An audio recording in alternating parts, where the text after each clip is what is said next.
Welcome to the Scaled podcast brought to you by 0 to 1 VC, where we bring you the next generation of entrepreneurial leaders and visionary venture capitalists. We're thrilled to invite founders and VC experts who are shaping the future of innovation. Join us as we dive into their journeys, insights, and the secrets behind their success stories. Get ready for a deep dive into the world of student-run venture capital, young entrepreneurs, and the minds that are driving it forward. Today we're going to be talking about the conflict in the Middle East, what's going on over there, how it's affecting innovation tech in the VC ecosystem in the Middle East and around the world, and maybe even a little bit about global trade. And I think that we have a pretty unique point of view because we're students, and I don't think there aren't that many student voices talking about this conflict in relation to the economy in the Middle East. And I think that we have a unique perspective in that way. And in addition to that, I mean, Mitchell, who's here with us today, he's in Israel right now. He's volunteering on the border of Gaza and Israel. So I think we have a pretty unique point of view, and I'd love to pick his brain about what's going on down there and like what the people are feeling down there. So yeah, I mean, like Mitchell, you want to like quickly just go over like what like the climate is like down there and how people are feeling? Sure. Sure. Yeah. I mean, I'll go ahead and introduce the topic just for those that aren't aware. Just a really brief overview, and then kind of start digging into it. But basically, what's going on in the Middle East on October 7th, there was an attack by a terrorist organization called Hamas into Israel. Ended up killing over 1,200 people, lots of injuries, and lots of civilians and soldiers. And so now, kind of, we're seeing the aftermath of a relatively small country that's obviously in the news a lot because of terrorist activities and things like that. And so, very much still in the midst of a war.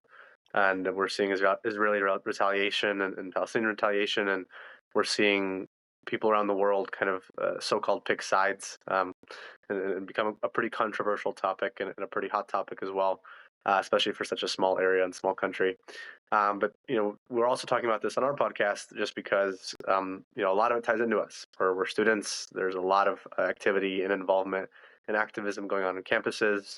Students are becoming really involved. This is going to affect the way the student body runs, the way the organizations at college institutions run for a very long time. And there's also another aspect of the world economy and venture. Israel happens to be has the most founders per capita, and lots of which then come to California and the Silicon Valley and have, I believe they're the second or third most unicorned nation, despite being smaller than like around the size of New Jersey, something like that. So lots going on there, and what's going on right now is to talk a little bit about the climate is that um, the way the Israeli army works is everyone goes through service that's required if you're an Israeli citizen for 3 years. And then after that, you become a reservist for a while, specifically men, especially in combat. And so during a time like this, lots of people were called up, and there were people all from the United States and from around the world flying back in, and people even there that are in their 30s that have lives and families and all that going on are called back into service to it can be small tasks, or it can be genuine things like protecting the border, or even going into Gaza or somewhere in the north that's also being currently attacked by another terrorist group called Hezbollah. And so um, it becomes a difficulty in not only the world economy and world trade and everything going on with just the political climate, but also becomes an issue where lots of venture founders and lots of people in usually big tech and high tech flying in from the United States and vacating their jobs, and there's a lot of difficulty there. There's a lot of people that are struggling, and it's been a pretty hot topic in the venture space that founders aren't at their posts or aren't willing to take meetings or ready to continue. So there's kind of been this. It's been 3 months now, I guess. This 3 month hold off, or 4 months. Yeah, but it's been a few months of hold off on a lot of things in the Israeli big tech and Israeli founding and venture space. No, yeah, I was like reading about this, and it was like 300 to like 400,000 tech workers are now reservists in the army. I mean, Right? that's huge for Israel, right? Entire population is like 9 million people, Yeah. and the tech industry is like 15% of the entire economy there.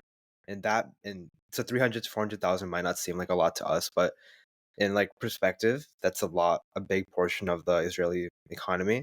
I mean, I'm really curious to see like how that's going to turn out for innovation there. I mean, the Middle East in general the past like few years has been booming. Saudi Arabia with the Neom project, and Right. the UAE and the tourism in general. I think it's in Qatar with the World Cup. there's been so much going on. And I'm just really curious to see like how this is going to really affect it in the long term. I just don't know how resilient the Israeli economy might be due to the effects of this. Like, what do you think? I mean, like, I don't, I'm not the most educated on the economy, the venture ecosystem in Israel, but like, what do you know what's going on there? Like, do Yeah, you have any insight into yeah. like how they're reacting to it? Are they pretty optimistic? Are they like how are they reacting to it? Yeah, I mean, I think there's a lot to say on that topic. I mean, overall, just first off, yeah, as you mentioned, it is probably one of the biggest industries there. Is we call it here big tech in Israel. It's called high tech, and it is what a lot of the people end up going into. And we see a lot of innovators and a lot of just really competent workers in that space that tend to, as I mentioned, have a lot of unicorns and one of the most startup nations, and it tends to always be something in software and something innovative and pretty breakthrough. So I don't think from a standpoint of that changing, I don't think that a war will most definitely halt it, but it goes to kind of the system of the way schools are run, the way people just are, culture and kind of intellectual capabilities. And I think that's not something that a war would change. So I don't think in the long term this really affects the venture space. But now and I struggle to say that because then the difficulty becomes, I see from a lot of vocal venture investors here in the U.S. is them finding difficulty investing in Israeli companies, knowing that something like this is not unlikely. Versus, no one doesn't invest in the U.S. because 9/11 may happen and people may not work. Right, that doesn't happen. But on the flip side, there's always rockets flying into Israel. On that topic though, I mean, like I was watching a few interviews, reading up on like how venture investors over there are reacting, and it seemed like there's like a difference between like how foreign investors are reacting compared to how domestic investors are reacting. All the Israeli investors I've been watching, they've been very optimistic about the future. They've been pretty.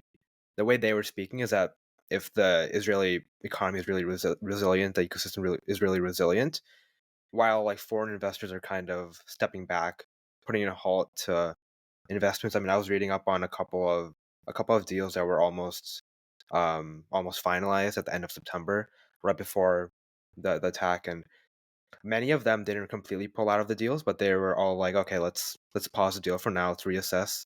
In a couple of weeks, let's reassess, see what's going on, then maybe we'll come back. But I think I mean, I don't know how optimistic I am, but then again, I'm not the most informed about it, but I'm pretty hopeful that it'll come back. And just looking at how the entire Middle East has been innovating and advancing in the past like couple of years, I think it just shows like it's in the best interest of the entire Middle East to peacefully end this conflict. I just don't know politically how that's gonna work. I mean, Netanyahu has been pretty insistent that they're not gonna stop until Hamas is completely destroyed. Right. Am I correct in saying that? Is that like I mean, I can't say I can fully comfortably speak for other people, but I can share a little bit of the sentiment of people I talk to and see. I mean, for one, like to put out there is very much the nations united and the nations feel strong. Um, and so there's that aspect, but also it's hard to say every single soldier's sentiment, but for the most part, the difficulty that we've been finding in the U.S. is finding a distinction between Hamas and Palestine. That's like something I really want to put out there that has been not covered enough in the media. Is that um, Hamas is a terrorist organization that came into power in areas in Gaza, but they are not exactly representative of all the Palestinian people. And so it becomes this difficult distinction on who supports and who doesn't. And so Israel's take on wanting to eliminate Hamas is um, logically not just for the betterment of their own country, but for the world, because a terrorist organization that wants to kill Americans, wants to kill any kind of minority, and has very jihadist beliefs. Now, where the conflict arises and where people in the venture space and students begin supporting anti-Israeli movements becomes that in the process of doing so, there has been Palestinian and civilian casualties, and so that's why in a lot of headlines you see not Israel versus Hamas, but Israel versus Palestine, which is not a very accurate statement, but it's kind of the aftermath of war, and it's part of what war is, and it does become a really big ethical issue, and people definitely take opposing sides, but from an Israeli standpoint, and what lots of people are saying in the sentiment is very much, we want to kill evil, and that's Hamas. And I think at least, hopefully, majority of the world can agree that we do need to somehow eliminate Hamas. But beyond that, that becomes then an ethical debate, and that's why we do see a lot of Americans, per se, picking sides, and also potentially pulling out of deals and doing things of that sort. Mhm. I mean, I'm not here to like pick a side or support any sides here. I just want to like understand the conflict and see how it's affecting the economy. Right. But I do want to understand it better, right? And I'm sure I'm not completely informed on the topic. So just to pick your brain about it, like what is this entire conflict? Why this happened in 2014? Why is this happening? Like, what's the history behind this entire like the tensions between the Palestinian people and the Israeli people? Yeah, I mean, we'll keep it like super high level, just so we can kind of tie it back to some of the bigger topics. But just from a very fundamental standpoint, it's a religious battle on who has the right to the land, and then governments became involved on either gifting one nation or another nation land, and then drawing borders, and then Israel giving back the land in the Gaza Strip to people to have, their communities and their own cultural kind of identity, and it's turned into this. And so just at its root, it's a religious conflict, and it's even hard to say it's a cultural conflict, because to an extent it's not. People in the Middle East kind of share a lot of similar cultural practices, and so Israelis and even Arabs around the world have a lot of cultural similarities. So it's not even very culturally different, but it's a different religious beliefs on who truly has the right to the land. That's why you see people chanting certain things on whether it's colonization or stuff like that, and it's very very arguable, and it's very becomes very subjective, and lots of people kind of lack the facts there, but it ends up being a religious conflict. So there have been I things in also the past. There's always been like activity. You mentioned 2014, 2015. There was in 2019, I believe, there was like a barrage of rockets, and there have been a lot of terrorist acts kind of in that area. Um, and they're I also, I can't speak to their purpose, but a lot of them is, as I mentioned, jihadist beliefs, and people that either are religious extremists, but even beyond that, no religion allows for terrorist acts. They kind of take it a step further and, um, you know, have their own interpretation of religion, and ways that they can solve their own issues in that area. Mm, I see. I mean, it's been pretty interesting to see the difference between 2014 and now. Like in 2014, there wasn't this steep of a decline in venture funding, and startups.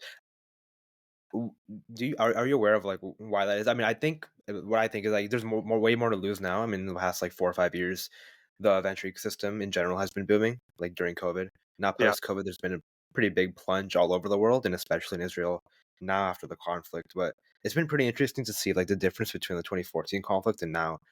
Like yeah, I'll pop up a quick graphic now, quick chart showing the difference between the two conflicts, but it's pretty clear how much of a decline there's been this time around compared to back then. yeah. Logically, that makes sense. I think there's a few things. First off, a little bit of a different scenario.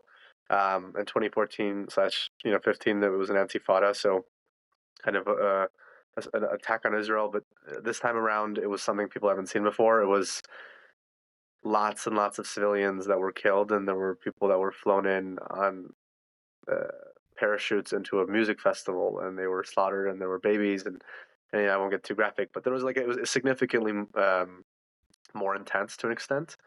And then I think another really it's a really ties, and there's a lot of reasons as to why it's a different now from a political standpoint, from a cultural standpoint. So I won't delve too far into those. But from a venture standpoint, I think it has a lot to do with social media and the way the students and people around the world are reacting. I think what we see a lot on social media is um, actually it was proven. There were some people that decided to do a bunch of experiments with TikTok algorithm, or even asking ChatGPT about certain cultural and ethnic groups. And given that TikTok's a Chinese company, obviously they're trying to create a divide.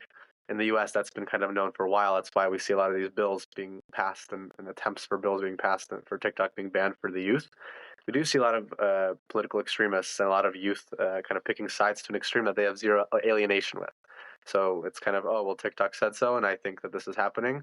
Whether it's real or not, I'm going to support it with my whole life. And I think that all kind of comes full circle, is that we see a lot of pro-Palestine rallies, and we don't see too many of the vice versa. And so with a lot of these rallies, um, these are students that may be in the venture space in the future. These are people that are on social media. I think a big part of venture that I see with my own startup, that I see with a lot of other people, and even startups that we at 0 to 1 look at. Um, Social media buzz is a really big deal. When companies have social media buzz, that's a perfect way to get customers.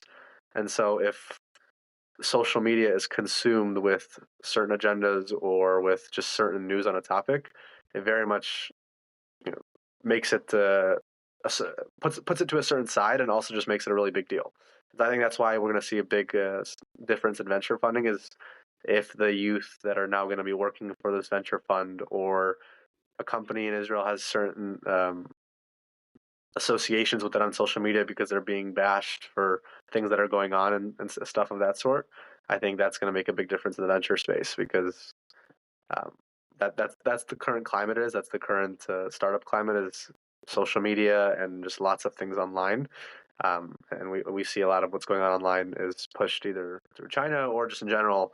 There's been extremists putting out things that find a lot of American students, and just Americans as a whole, that are easily influenced, um, to pick a side, and be maybe not completely educated about the topic, and still support one or another.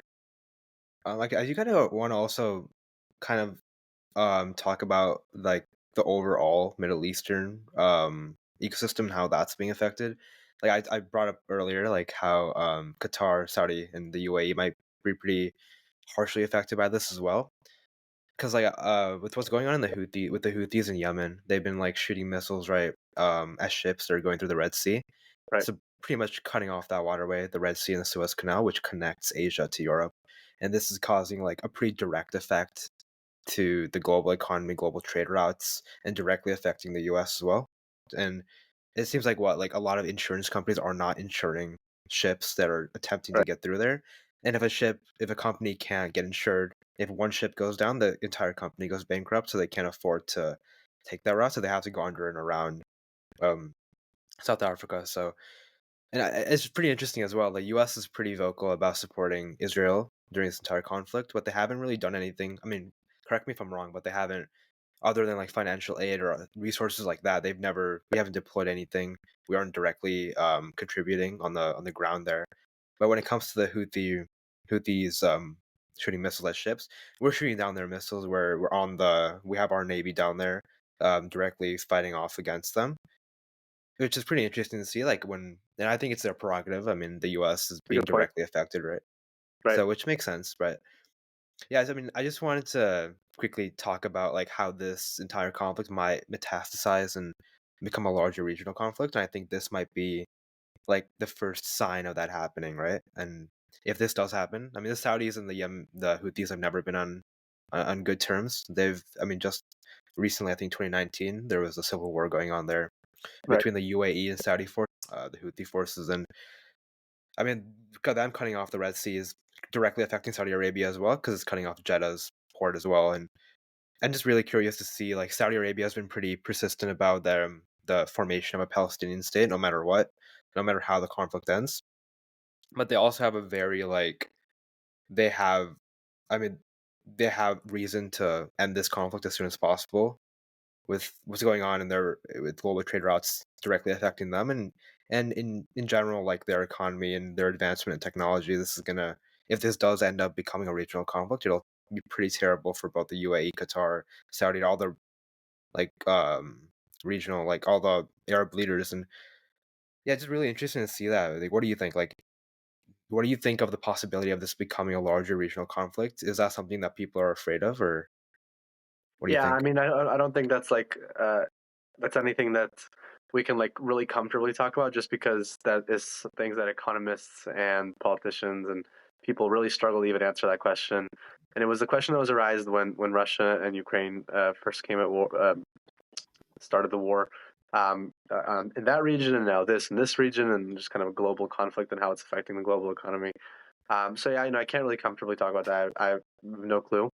Um, there's been things that have happened like this before, and I think now why we're really seeing it, and why we're really constantly seeing in the media is, again, social media and involvement on college campuses and things like of that sort, and just kind of actually on Twitter we're even seeing videos of things that are happening, and so that's why I think it's become a global issue, and obviously it's affected the global economy, the venture space, and companies that come out of Israel that are staying in Israel, right? Their stock has taken a hit, and a weapons manufacturer, their stocks always go up, and there's always this constant thing that happens with war. So I'm not sure exactly on what that would look like as an escalation and what that would be.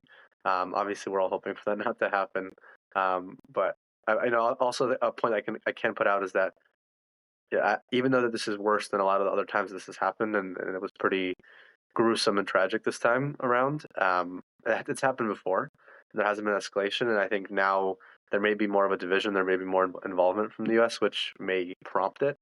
But I think it's possible to hope for the best that it doesn't, just because in the past it hasn't. So we'll live and we'll see. But hopefully it wouldn't escalate. Because I do see your point. I do see that becoming a really big economic issue, and obviously more importantly, a lot of fatalities kind of from everyone. I mean that's the truth of any kind of war. I'm curious also, Netanyahu's political position hasn't been that great in previous to the conflict arising. Is that still like is support growing? I feel like that would make sense, like in a time of war, in a time of conflict, the entire country comes together Yeah. with his leadership. Do you see that happening? The political landscape is kind of evolving with all this happening. Yeah, I mean, I think people are, as I mentioned before, it is truly beautiful to see, and it's pretty crazy that during such a tragic time, people really united. And I think I wasn't there for the first month, but from what I heard, the country was definitely in shambles for the first month. But after the fact, people have really united, and not just even in Israel. I mean, around the world, we saw a rally in Washington D.C. gather over 250,000 Jews and Israelis to stand out and march for support a little bit.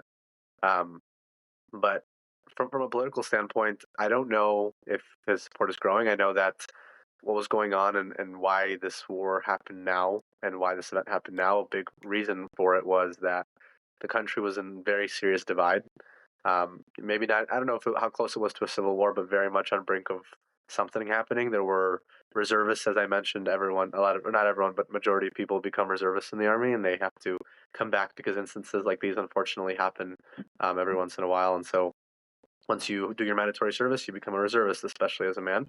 And there were reservists that threatened not to come back because of the political situation, and there were people that were trying to leave the country, and it kind of went both ways. Um, and now that's not a discussion by any means. It's very much united the country. It's politics hasn't been a talk much, other than from like a military strategy perspective. Um, who's being elected and when has not been really a matter of concern. I'm sure it will be once this matter subsides, and certain election. I think the elections for like regional elections per se are coming up sometime soon, and so I think the matter will come up again, and we'll see what happens. And I'm not sure exactly what it's looked like within the people, if people have grown support for him or not. Um, but they've grown support for each other, which is kind of like the big takeaway is everyone's kind of been much more familial. Everyone's been much more supportive of each other, and everyone's kind of gathered. And you see that huge wave of Americans, and not just Americans, I mean, people from around the entire world that are coming to Israel to support. There was actually a quick story I'll mention. I believe in New York or Florida, I can't remember which one, but there was a wealthy gentleman who decided to do this anonymously, but reservists were trying to get back on planes, and tickets were very expensive at the time, obviously, and a lot of flights weren't flying just because not many companies want to fly through a war zone, so there was just one airline flying, and a lot of soldiers trying to get back. So there was a gentleman that bought out 250 seats, I believe it was the entire plane, for a bunch of reservists and lone soldiers to come back and serve and help their country. So you see a lot of things like that. You see a lot of uniting events and a lot of people doing good deeds. I believe over $1 billion was sent to Israel by just wealthy individuals around the world. And you see a lot of people in power that are in support of Israel, like lots of hedge fund managers and people in the big tech and founders space that have been showing a lot of support and really either sending money or sending some kind of aid, or them themselves stepping down to take some time, which has been pretty beautiful to see. So um, from a political standpoint, I'm not sure, but from kind of a humane standpoint, there's been a lot of uniting within the country. with for reservists, right? Like, is it like if you have Jewish descent, you're how does that work? So there's a lot of Jewish people all over the world, and that's why Israel was formed, right? There's Jewish people in every Yeah, country, and they were being discriminated against, and so on. And then they formed, or like European powers, yeah, drew up lines and formed yeah, Israel, basically. And that's kind of what right, happened in like entire Middle East and like after World War II. right. But so is it if you have Jewish descent, you're a citizen of Israel? Is that right? Or No, so it's just Israeli citizens. What happens though is that a lot of people become lone soldiers. So I have some people in my family, some cousins that became lone soldiers. They're American citizens their whole lives, went to university here, and then after came to Israel to serve. Made Aliyah, which is getting your citizenship. You're allowed to. Um, it takes a few months, and you get your citizenship, and then you serve in the military, and then you become a reservist. Usually, again, depending on your gender, depending on exactly what unit you're from, and if you're called back at this time. Not everyone was called back, but majority of people were. So that's the way that happens, and everyone that was in the Israeli army from Israel is required to serve. So all the Israeli citizens are required to. They do serve, and then they become reservists majority. But like someone in my shoes, I'm Jewish, but I don't. I I was never part of the army. I have no obligation to serve. At the moment, I'm volunteering. We'll see what happens in the future if I do decide to serve or not. But that would be purely by choice. So that's not something everyone has to do. and that would be as a lone soldier, you said? Right. It would be as a lone soldier. A lot of if you're not originally an Israeli citizen, if you weren't like born and raised or lived there for a very long time, you are considered a lone soldier. Given I'm born and raised in the United States.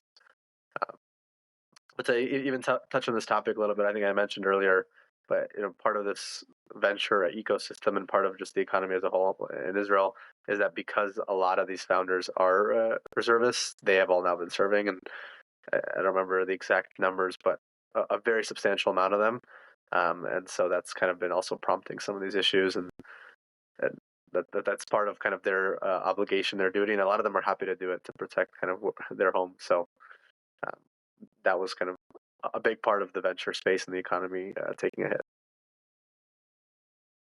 Yeah, and I think like even the government in Israel's has seen what's going on with the venture space. I was reading earlier, like the son of the former prime minister and the current president, I believe. He was he's raising a $20 million emergency fund for startups Right. in Tel Aviv, and I think that's really cool to see. The government's clearly like understands what's going on and how this is definitely going to affect innovation. I mean, like Israel's the moniker that Israel's kind of dubbed with is like the startup nation because it's a new Yep. nation. It's not. It hasn't even been a nation for like 100 years yet, Yeah. and it's a huge startup ecosystem. So that moniker of it being a startup nation is kind of being upheld by the government right now, and I think that's really cool to see. I mean, I don't know if $20 million right now is gonna make the biggest change, because it's already like a huge ecosystem, and I think in September, right before the conflict started, the entire I forget the exact number. I think it was around $1 billion in funding that entered Israeli startups at like 230 deals. And then right when like after the first week of October when the conflict arose, um, the funding like decreased by 75% to like 200 or $300 million, and Right. the amount of deals halved as well. So I think it's really interesting. I just don't know how much 20 million is going to make a change, It's a but it's start. really interesting to see like the government. It's a start, yeah. But it's really interesting to see the government really be proactive, or I don't know if that would be proactive or reactive, but I don't know if you could be proactive about a situation like this coming up. So I think it's a really good move by the government, and yeah, I think it's really interesting to see. Yeah. I mean, I think another thing to point out is a lot of these startups end up moving.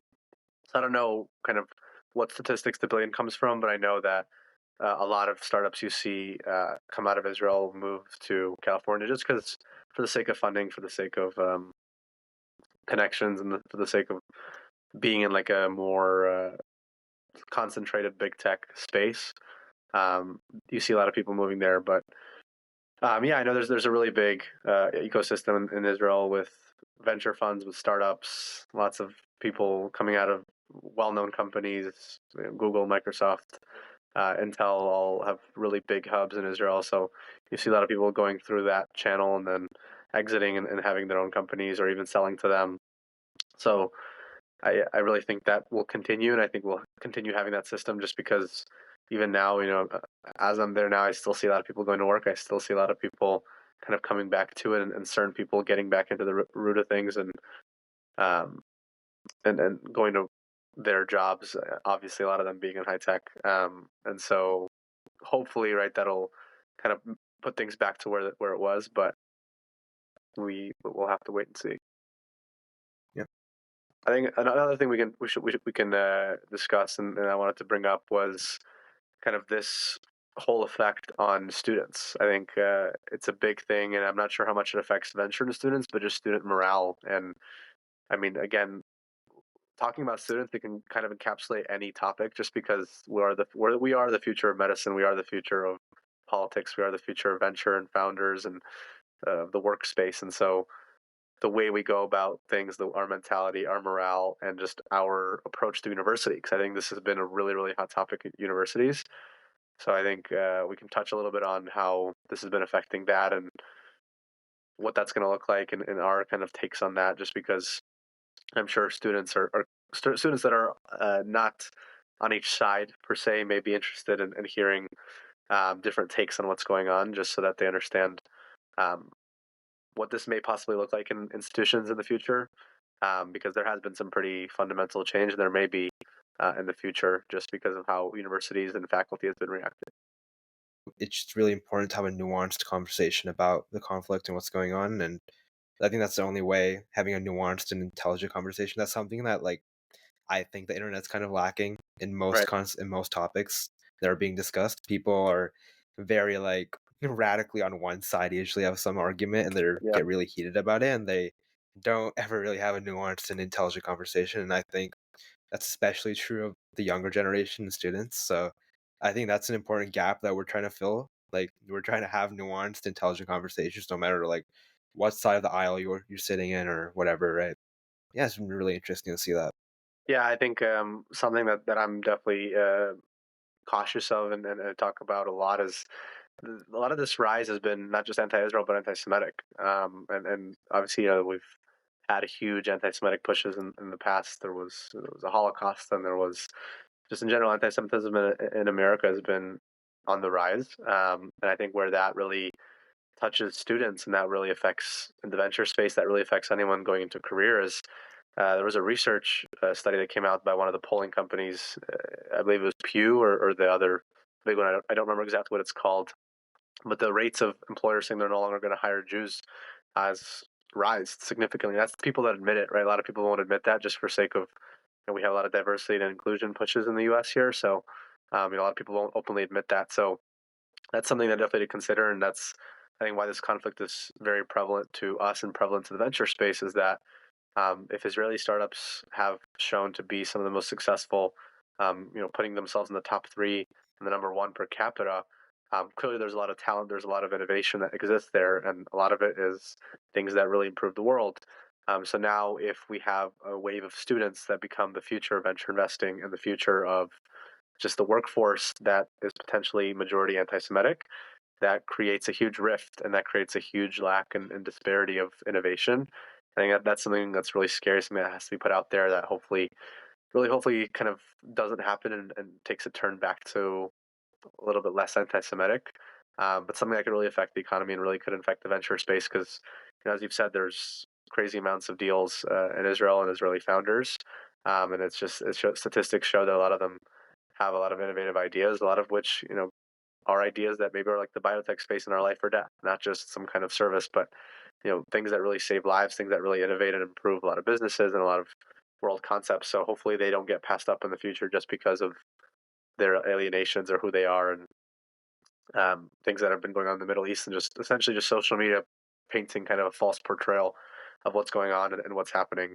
And that's something that's applicable in any conflict. And I think that's it broadens out this topic, and we probably won't have to discuss it this time, but maybe for a future episode, we'll talk a little bit about social media and its involvement in the future and generations and venture as a whole, because it's a really, really big part of venture. how it causes different people to have different thoughts, and how it gives people, even when it comes to investment analysis or investment thesis for venture funds, a lot of it comes from LinkedIn, a lot of it comes from Instagram and social media. And so a lot of the stuff that we see, hopefully we won't be as adamant on social media platforms that have agendas. Not LinkedIn doesn't, but TikTok has been a really big part of it. Like even my TikTok has a lot about venture, and not that it's been saying anything anti-Semitic, but when I scroll, one TikTok shows venture, and the next TikTok says something very biased or pushed out by a country that wants to create a divide in the U.S. It becomes an issue, and it's definitely scary because we are the future, and hopefully we don't stick with the current mindset that a lot of students have now, and hopefully we kind of evolve. And as you said, look at both sides, really evaluate things, and really get our views not just from social media, and really understand the basis of conflict, and also in the future any kind of venture investing. Really look for companies at for what they are, not what social media told you about the founders or something of that sort.